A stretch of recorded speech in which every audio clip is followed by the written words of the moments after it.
2024 में अगर आप यूके जाना चाह रहे हैं, ठीक है, कौन से ऐसे नए रूल्स उनके होम ऑफिस ने जो है वो इंट्रोड्यूस करवाए हैं जो आपका 2024 का डिसीजन है यूके जाने के लिए। अगर आप अकेले जा रहे हैं या डिपेंडेंट के साथ जा रहे हैं, स्टूडेंट वीज़ा पे जा रहे हैं या हेल्थ केयर वीज़ा पे जा रहे हैं, तो उसके लिए कौन से कट डाउन लगाए हैं यूके के होम ऑफिस ने और उसका आप पे कितना इम्पैक्ट आएगा। क्या स्टिल 2024 में आपको यूके जाना चाहिए या नहीं जाना चाहिए। ठीक है, इस वीडियो को देखें, आपको बहुत सारी चीज़ें क्लियर हो जाएंगी। मैंने बता दिया है कि इन चीज़ों का आप पे क्या इम्पैक्ट होगा, स्टूडेंट्स पे क्या इम्पैक्ट होगा, डिपेंडेंट पे क्या इम्पैक्ट होगा। तो इतना ज़्यादा परेशान होने की ज़रूरत नहीं है। इस वीडियो में मैं गुड न्यूज़ भी एंड पे बता रहा हूँ कि आप स्टिल अपने डिपेंडेंट के साथ कैसे जा सकते हैं और कौन से कट डाउन लगाए हैं। ठीक है, तो वीडियो को लाजमी देखें स्टेप बाय स्टेप। मैंने तकरीबन 5 से 6 पॉइंट्स जो हैं वो यूके ने जो न्यू इंट्रोड्यूस करवाए हैं इनके होम ऑफिस ने, उन पे हमने डिस्कशन की है। चलते हैं वीडियो की तरफ।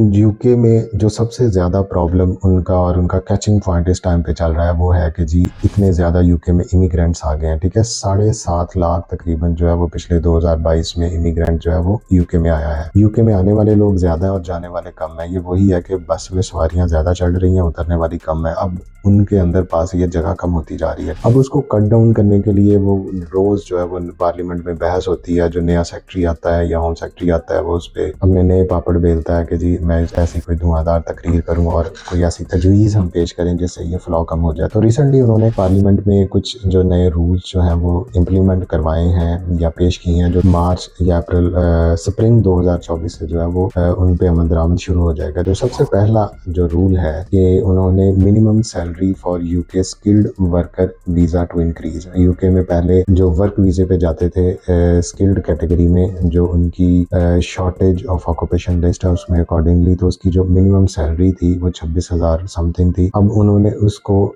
एकदम से बढ़ा के जो वो 38,700 पे ले गए हैं। ये इसलिए किया गया है कि जो एम्प्लॉयर ऑलरेडी बहुत कम ग्रॉस सैलरी पे आपको हायर कर लेता था और आपसे फिर जो है वो वहाँ पे पहुंच जाते थे, तो अब उसको कम से कम सैलरी बहुत ज़्यादा आपको देनी पड़ेगी जिसके बाद जो है वो कर सकेगा। तो इस तरह एक अल्टीमेटली एक कट डाउन लग जाएगा, क्योंकि इतने पैसे तो नहीं है कि अगर वो वहाँ पे आपको 38,700 पर ईयर आपसे सैलरी देना शुरू कर दें तो आपकी पर मंथ भी जो है वो तकरीबन ये 1200-1300 पाउंड जो है वो उनको इंक्रीज करना पड़ा है। तो ये सीधा सा कट डाउन लगाने के लिए एक तजवीज़ पेश हुई है, लेकिन पाकिस्तानियों को आपने घबराना नहीं है। ऑलरेडी जो भी पाकिस्तान से वर्क वीज़े पे जाता है वो अल्हम्दुलिल्लाह इतने पैसे यहाँ से दे के जाता है, 75 लाख या 1 करोड़ के। ऑलरेडी उसको जितनी भी सैलरी आप कहते हैं सारे अपने किले बेच के ज़मीना बेच के उतने पहुंचेंगे, इसलिए इन्होंने तो अपनी सैलरी 1 साल की खुद एडवांस दे के जाते हैं कि जी मैं उतने जाऊँगा, बस वीज़ा ले दो। ठीक है, तो इसलिए ये उनके लिए था जो जेन्युइन जॉब्स पे या जो बगैर किसी के साढ़े तो एजेंटा में पैसे लैके वर्क वीज़ा लगवाना होता है, इसलिए तुहानू टेंशन लेने की कोई ज़रूरत नहीं। ठीक है, फिर अब दूसरा जो बहुत ज़्यादा यूके को इमिग्रेशन को अब्यूज़ किया जा रहा था कि फैमिली पे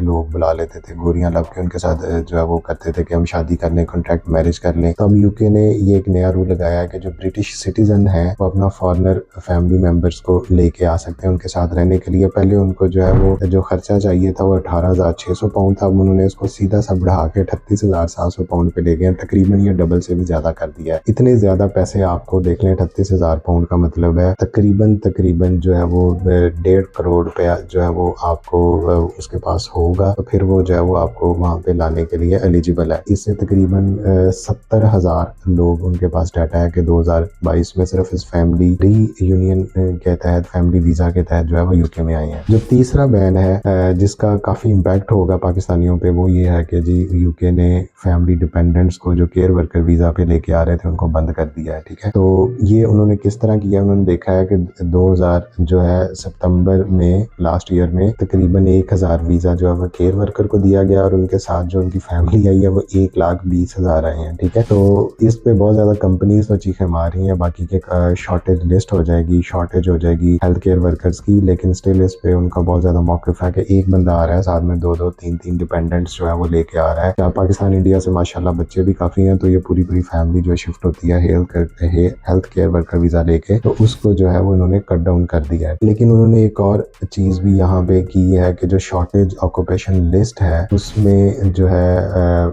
जो करंटली जॉब जो मिल रही है उसमें 80% तक जो है वो अगर आपको सैलरी मिल रही है तो आप जो है उसके लिए क्वालिफाई कर सकते हैं, ठीक है। तो उसमें बहुत ज़्यादा शॉर्टेज जो ऑक्यूपेशन लिस्ट है, इसमें हेल्थ की जॉब्स हैं, इसमें एजुकेशन है, इसमें केयर वर्कर है, कंस्ट्रक्शंस की जॉब है। उन्होंने कोशिश की है कि ये 20% का डिस्काउंट दें उनकी फुल जो सैलरी में, और ये बंदे जो है वो पहले यूके से इसको फिल आउट करेंगे, हमारे पास यहाँ से सीटें फिल हो, फिर उसके बाद जो है वो बाहर से लोगों को बुलाना शुरू करें। जो पांचवी आई है कि हेल्थ केयर को उन्होंने बढ़ा दिया। हेल्थ केयर सरचार्ज जो आपकी एनएचएस की फीस थी, इमिग्रेशन हेल्थ केयर सरचार्ज, उसको उन्होंने सीधा 624 से लेके 1035 तक ले गए हैं, ठीक है। तो लेकिन इसमें कुछ एग्जम्पशन है, उसमें जो है रिड्यूस रेट स्टूडेंट्स के लिए भी है, हेल्थ एंड केयर वर्कर्स के लिए भी, और अंडर 18 के लिए ये जो है वो हेल्थ केयर सरचार्ज जो है वो फीस इतनी नहीं पड़ेगी। अब उसके बाद जो सबसे जबरदस्त और जिसको कहते हैं कि उनका हॉट टॉपिक था कि ग्रेजुएट्स जो हो जाते हैं यूके में, इनको बाद में PSW दिया जाए या इसको रिवाइज किया, तो उन्होंने उस पर एक रिव्यू ले दिया है कि इस कैटेगरी को क्या भी कंटिन्यू रखें। उन्होंने ये एस्टिमेट लगाया कि तकरीबन